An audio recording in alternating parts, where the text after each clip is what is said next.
Olá, muito boa tarde pro senhor, pra senhora, pro amigo, pra amiga, você, vou te contar. Você é um desses sujeitos esquisitos, né? Por quê? Que agora tá investindo no funk, é? Eu sou o bom do pancadão agora. É? É.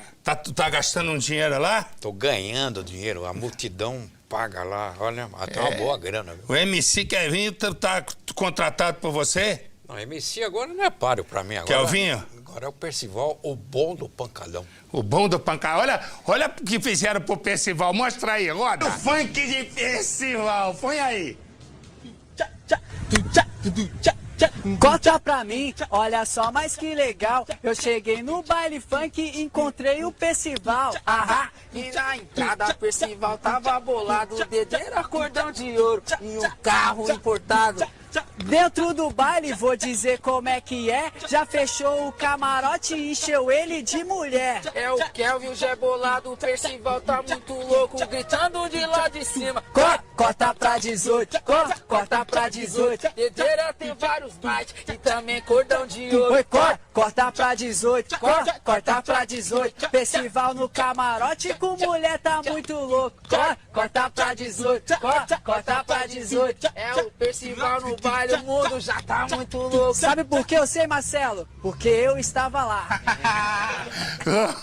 Ó, Percy, hein? Rasgando o funk. Camarote cheio de mulher, mas a tua tia tava lá. Minha tia vai te botar pra fora da casa. Uma família. Celso, Estela e André. Pai, mãe e o filho. Mãe e pai vão ter uma discussão. E a situação vai piorar. A hora que André, o filho, olhar nos olhos do pai e disser: pai, eu sou gay. É a partir daí que começa uma história de rejeição, de preconceito e uma história de desagregação familiar. O que acontece? Eu volto já já. Gente, tem uma coisa muito grave acontecendo nesse país, além de afetar a vida tanto de quem fuma, quanto de quem nunca colocou um cigarro na boca. Para começo de conversa, minha gente amiga, não tem ninguém defendendo o cigarro aqui, que isso fique bem claro. Queremos alertar um problema grave de criminalidade, de violência, que coloca em risco a nossa vida, a vida de todo mundo. Você com certeza já viu por aí uns cigarros que vêm lá do Paraguai. Gente, isso é produto de contrabando. É um crime que vem aumentando no Brasil de forma assustadora. E tem um lado dessa história que é cruel. O contrabando de cigarros hoje está nas mãos do crime organizado. Os mesmos bandidos que trazem armas e drogas é que estão trazendo esses cigarros para cá. Agora pensa comigo. Quando o governo aumenta o imposto do produto feito no Brasil, acontece o quê? O preço aumenta e muita gente passa a comprar o cigarro do contrabando. E o crime organizado deita e rola de ganhar dinheiro. O contrabando de cigarro feito pelo crime organizado é uma praga e tem que ser combatido por todos nós. Então vamos nós. Pensa numa família. Pensa numa família. Olha aí, mostra ali, ó. Celso, o marido, Estela, a esposa, e André, o filho. Quase 40 anos de um casamento. Vou falar, hein? 40 anos de um casamento que, de repente, vai desmoronar. O casamento, de repente, vai desmoronar. Celso, o marido se aposenta. E ele vira para Estela e diz: tantos anos que a gente vive aqui na cidade, por que a gente não vai morar na nossa casa no campo? E ela diz: eu não quero uma casa no campo, eu quero morar na cidade. O filho, então, nem se fala. O filho quer continuar na cidade. André tem um segredo que vai ser revelado e que vai se transformar em mais um problema na vida da família. E um problema porque Celso, ao saber do segredo, não vai aceitar. Naquele dia, quando o Celso diz para Estela: e para André, vamos morar na casa de campo, ele ganha a discussão pela metade. Por quê? Porque Estela vai com ele, o menino André, que é um homem na verdade, André vai também, mas a confusão começa e a relação começa a ficar insustentável. As brigas se sucedem. E, de repente, André teria olhado para o pai e dito: eu faço o que quer, o que eu bem querer da minha vida.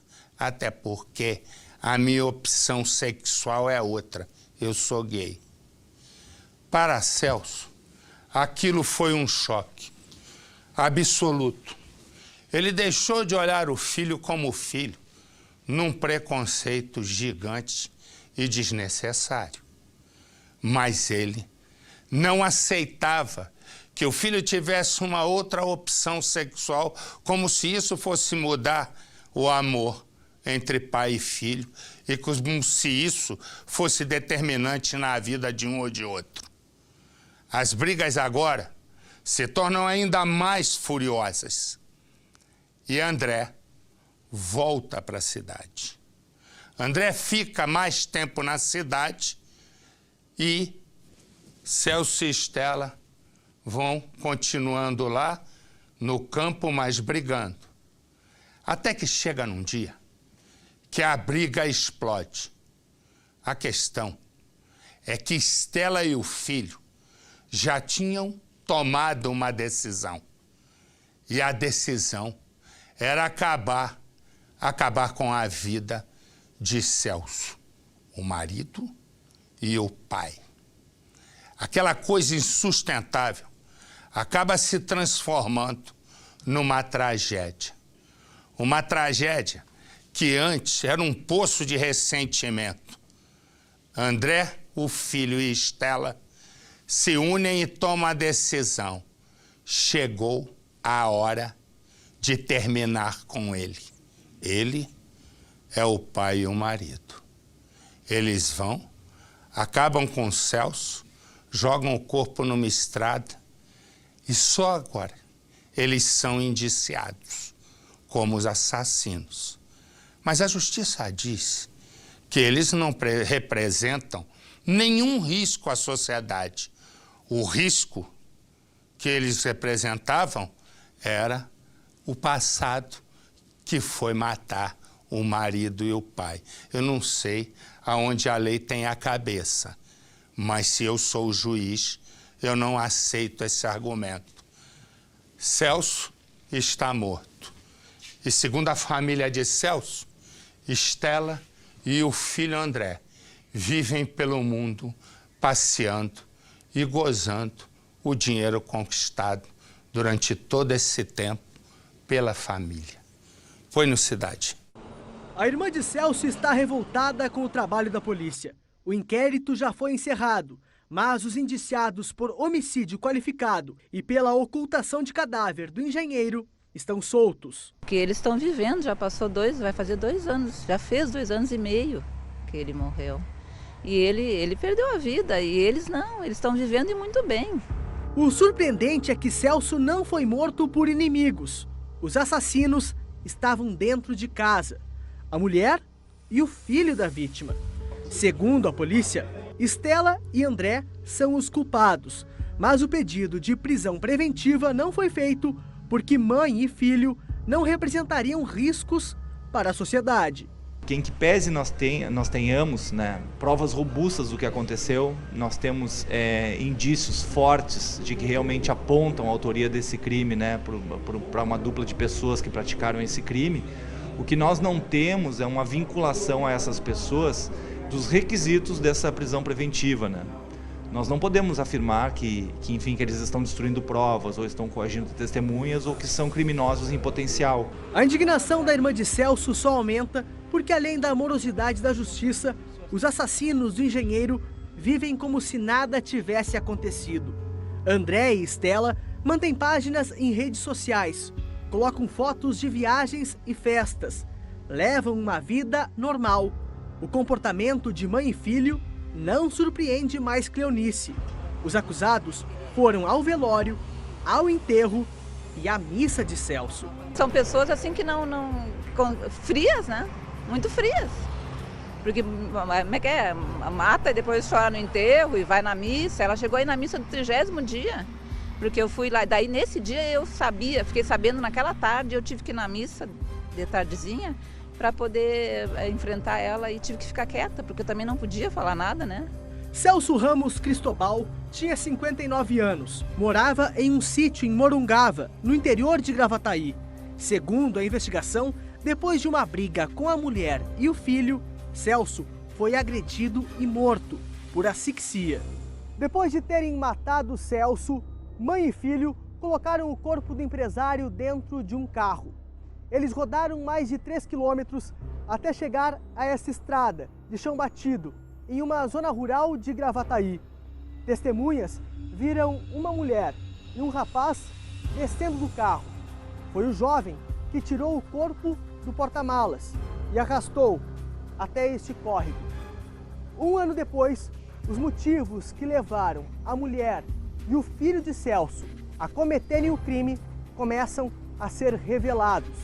De acordo com o inquérito policial, a relação de pai e filho não era das melhores. As brigas eram frequentes e pioraram ainda mais depois que Celso descobriu que o filho era gay. O melhor amigo de Celso conta que o engenheiro era um homem muito reservado e discreto.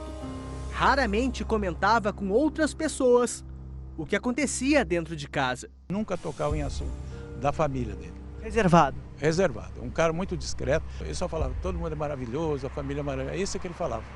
Era uma pessoa que eu nunca vi na minha vida, uma pessoa que não tocava nada para falar de alguém. Nunca, nunca. Então, por isso ele era muito querido, entendeu? E a morte dele entre aspas, como se tirasse um pedacinho de cada morador lá dentro, entendeu? Além dos conflitos com o filho, Celso também queria se separar. Depois de mais de 40 anos casado com Estela, a relação já não era a mesma. E só piorou depois que a mulher foi para a Europa sem avisá-lo. Ele só ficou sabendo quando as malas estavam prontas, né? Isso aí, para nós, foi que a gente começou a tomar conhecimento que alguma coisa estava errada. Ele foi num barzinho, né? Comprou um carvão para fazer um churrasquinho, família, né? E ali ele revelou para a própria atendente do barzinho, né? Que é amigo nosso, amigo lá dentro, que ia morar na praia. E todo mundo sabia que já estava bem um distanciamento, né? Que ia morar na praia. Antes, a família morava em Porto Alegre. Quando se aposentou, Celso quis a tranquilidade da vida rural. O filho nunca concordou com a mudança, queria continuar na capital. Com a morte de Celso, André voltou a morar no apartamento da família. Tentamos falar com o jovem. O André, ele nunca tem casa?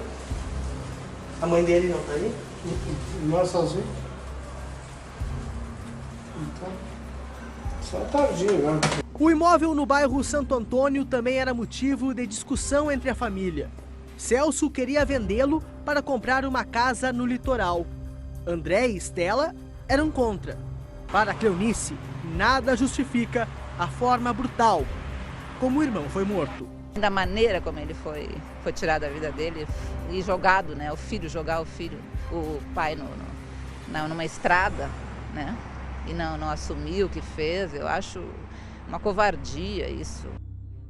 E mais do que isso, né? Além da covardia, além da gravidade, né, do crime, porque ele ainda tem um agravante, né? Matou a ascendente, matou o pai. Resumo, além de todas essas questões, há uma outra. Quem tem que dizer, né, em caráter final, se eles devem ficar presos ou não, creio eu, que seja a justiça, né? Não é isso, Faraó? Exatamente, Marcelo. Cabe, aliás, exclusivamente à justiça decidir se alguém deve ser preso ou não. E, no caso, se a dupla mãe e filho representa algum perigo à sociedade. Função exclusiva do judiciário. Então, quer dizer, o delegado, no caso, que não pediu, está errado. Está errado, tanto que o promotor, que é o titular da ação penal, pode imediatamente pedir a prisão dos dois. Aqui é uma outra questão. Ela se chama Raíssa e ele se chama Lucas. Eles são namorados. Lucas está apaixonado por Raíssa e Raíssa está apaixonado por Lucas. Mas, desde fevereiro, Raíssa sumiu. A família procura por todos os lugares. Ninguém apontou o dedo para Lucas. Muito pelo contrário, no início não havia absolutamente o porquê de apontar o dedo para ele. Começam os depoimentos e, segundo a polícia, Lucas mente. Começa uma investigação mais forte e, segundo a polícia, Lucas estaria impedindo a investigação, criando interferências e, com isso, atrapalhando as pistas que a polícia, porventura, poderia seguir. Aí, descobre-se o seguinte: Raíssa, que está desaparecida, como eu disse, desde fevereiro, estava grávida. Segundo a polícia, Lucas não queria o filho e, mais que isso, queria que a moça fizesse um aborto. É o que diz a polícia. E ela disse que de maneira nenhuma faria aborto algum. Agora, a polícia que teve um pouco de paciência com ele, conseguiu reunir provas, levou à justiça, como bem disse o Percival, o nosso faraó no caso anterior, levou à justiça e pediu a prisão de Lucas como principal suspeito pelo desaparecimento da moça. Até agora, ninguém encontrou a moça, nem o corpo da moça. Ele está preso. E até esse instante que eu estou falando, ele não dá nenhuma pista sobre o que supostamente ele próprio teria feito. Põe no Cidade. Na delegacia, a família estava aflita, na esperança de conseguir informações. Já são 4 meses de angústia. Hoje prenderam ele, né? E eu agora espero que faça justiça, né? Porque o sofrimento então de 4 meses sofrendo, agora hoje eu tenho uma esperança que vai acabar esse pesadelo nosso, porque nós não aguenta mais. Uma jovem bonita que não tinha o costume de sair de casa sem avisar. Mas o paradeiro dela ainda é um mistério. A gente fica com aquela angústia, aquela tristeza, aquela agonia, a gente não sabe o que fazer. Raíssa Evelyn Cardoso da Costa, de 20 anos, sumiu na noite do dia 4 de fevereiro. O pai não consegue segurar a emoção quando pensa no que pode ter acontecido com a filha. Queria terminar o resto do estudo dela. É o que ela estava comentando no ano passado. Aí veio um rapaz, não posso nem chamar de animal, porque o animal também ainda cuida do filho. Faz um papelão desse com a menina. Pega a menina e dá fim nela. Muito difícil. Raíssa teria sido vista pela última vez neste posto de gasolina que fica próximo à casa dela em Campos do Jordão. Segundo a polícia, ela veio aqui para se encontrar com o namorado. O jovem teria apanhado a vítima de moto. Para o delegado, ele disse que deu voltas com ela pela cidade e depois deixou Raíssa porque ela iria se encontrar com uma amiga. Mas, segundo as investigações, o percurso que ele havia informado que fez com a jovem é falso. No depoimento dele, nós encontramos divergência quanto a horários e locais com o qual ele teria passado com a Raíssa. Então, em análise das imagens, a gente pôde confirmar realmente que ele não estava falando a verdade para a polícia. Câmeras de segurança do posto também foram recolhidas pela polícia para análise. As imagens mostram apenas uma moça caminhando sozinha pelo local e não dá para afirmar se era Raíssa. Lucas Conceição, de 21 anos, é apontado como principal suspeito. Ele teve a prisão temporária de 30 dias decretada porque teria mentido nos autos e estaria atrapalhando as investigações. Ele foi conduzido à Delegacia de Investigações Gerais de Taubaté, responsável por casos de pessoas desaparecidas. Ainda não podemos falar que realmente foi ele que ele matou, que ela esteja morta, mas o que nós temos em concreto no inquérito é que ele mentiu e que ele está atrapalhando na investigação. Segundo a polícia, também há fortes indícios contra o suspeito.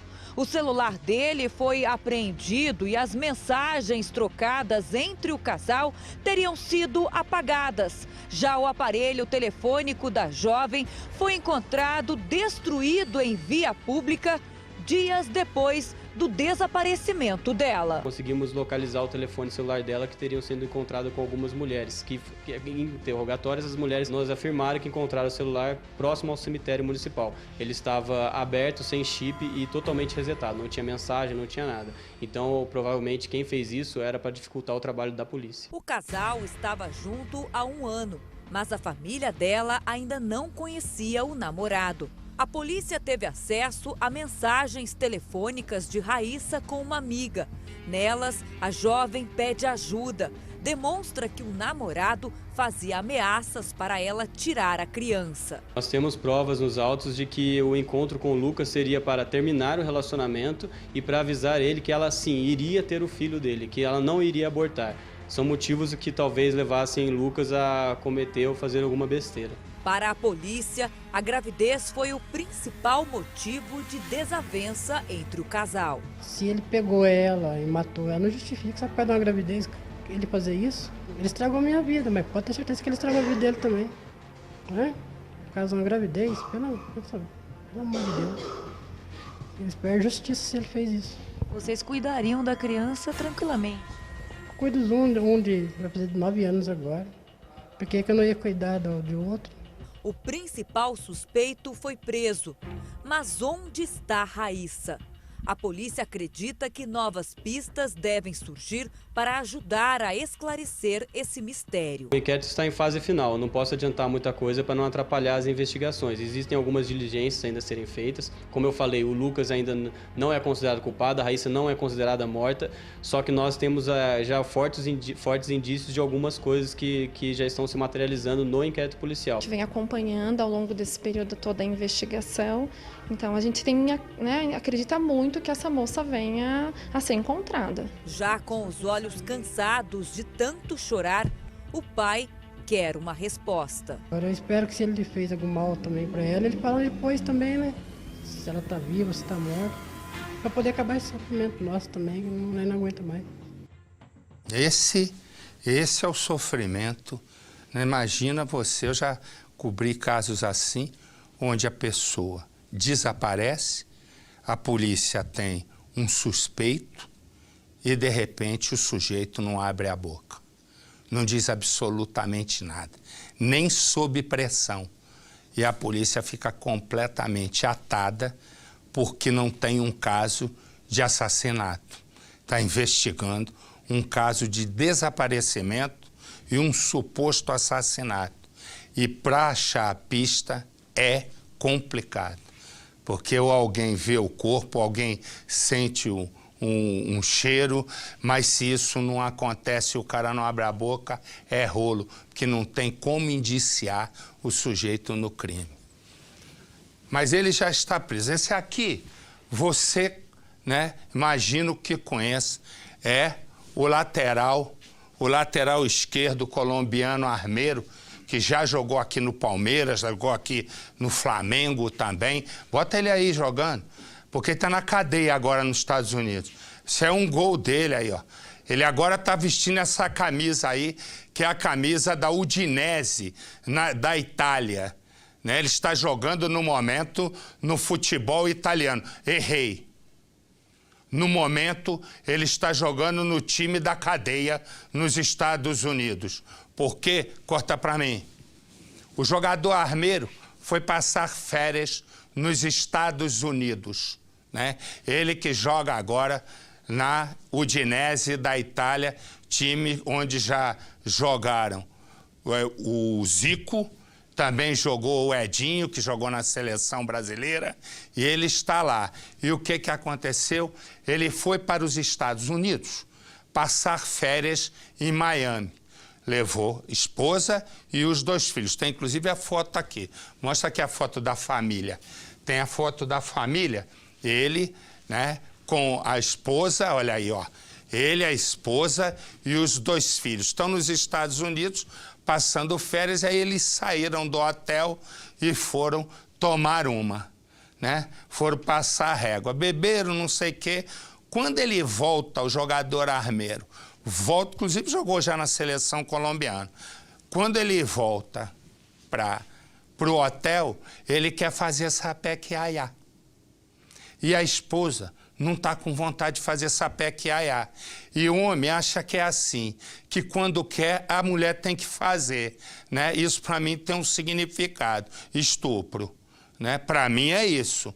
E para as autoridades americanas parece que também. Mas ele aí, o que acontece? Ele queria fazer sapé-quiaiá, a mulher não queria, ele quis fazer à força, o que comprova que isso é estupro. Ele aí começou a bater na mulher, mas não satisfeito. Ele pegou uma maquininha de cortar cabelo e começou a cortar cabelo. Ele agora não tem cabelo para cortar. Quer ver da foto dele aqui? Não tem, né? Mas se tivesse na cadeia americana, ele ia ter que cortar. Mas ele já está atrás das grades, porque lá não tem esse negócio de aliviar, não. Pulou, fez algo errado, vai para a cadeia. Aqui alguém arruma uma brecha na lei. Põe no Cidade. As férias em família do jogador colombiano Pablo Armeiro acabaram antes da hora e da pior forma possível. Segundo um canal de televisão local, uma confusão no quarto de Armeiro e da esposa terminou em caso de polícia. O lateral esquerdo, que atua no Udinese, foi detido acusado de violência doméstica. Segundo a esposa do jogador relatou à polícia americana, os 2 haviam saído para beber. E quando voltaram ao quarto do hotel, se desentenderam, porque ela recusou as investidas dele. Foi aí que o atleta, usando uma máquina, cortou o cabelo da mulher. Armeiro negou a violência. Disse que foi a própria esposa que pediu que ele cortasse o cabelo dela. Mas a polícia não acreditou nessa versão.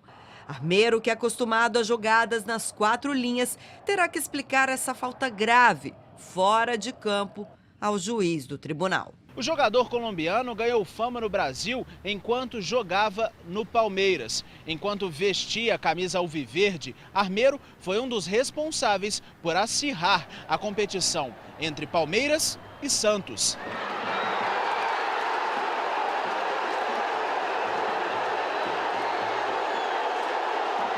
As 3 temporadas no futebol paulista levaram o colombiano à Itália. Lá, ele atuou por 2 clubes. Depois, foi para a Inglaterra. E após 5 anos distante dos gramados brasileiros, voltou para cá, atuando pelo Flamengo, time de maior torcida no país.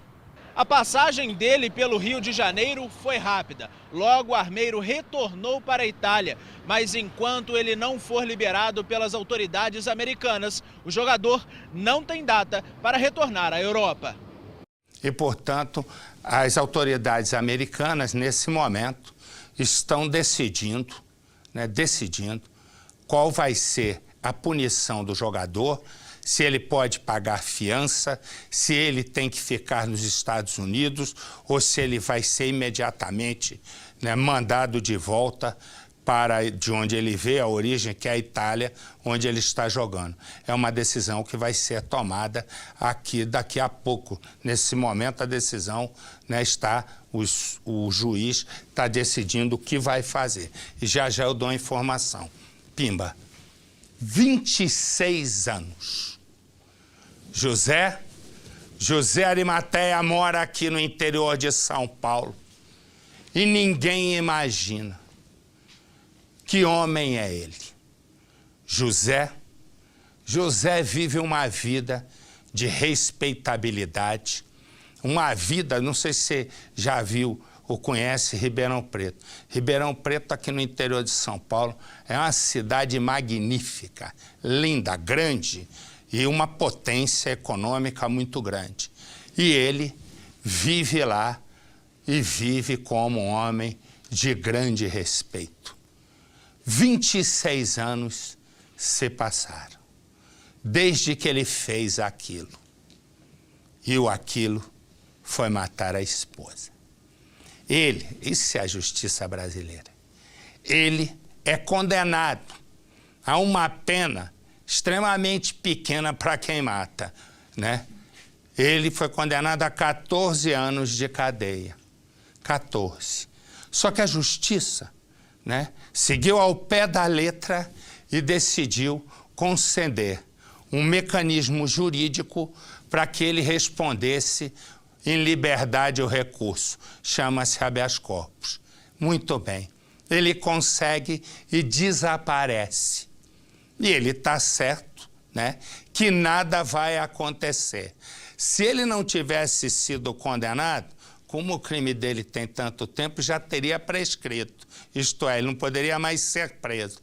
A questão é que tem uns policiais que não largam do pé. E um policial descobre que o pai dele tem um terreno aqui no interior.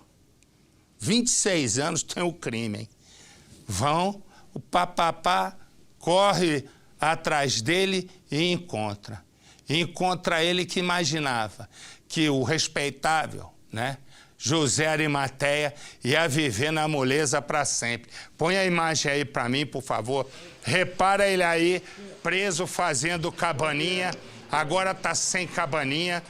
Ficou frente a frente com a câmera. A polícia o apresenta, né? A polícia o apresenta e a gente está lá, né? E aí, o que acontece? Imagina cometer um crime há 26 anos, ter certeza que não vai ser nunca mais preso, e aí foi condenado, conseguiu o habeas corpus agora, eu fugi em Ribeirão Preto, ninguém vai me achar. Não vai? Põe no Cidade. Ao chegar na delegacia, o homem tentou esconder o rosto. José Augusto de Arimateia tem 60 anos e é acusado de matar a ex-esposa há 26 anos.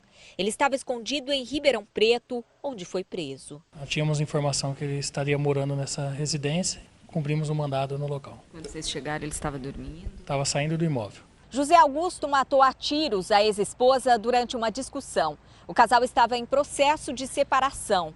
O crime foi em abril de 1990. O acusado foi condenado a 14 anos de prisão, mas cumpriu apenas 2 anos e 2 meses. Na casa de José Augusto, a polícia encontrou esta pistola 380 semiautomática e muita munição. Ele alegou que seria para defesa da propriedade de sua família. E ele comprou a arma aqui mesmo?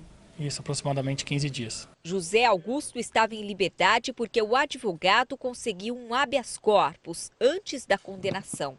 Ele foi levado para a cadeia. Agora, além do homicídio, vai responder também por posse ilegal de arma de fogo.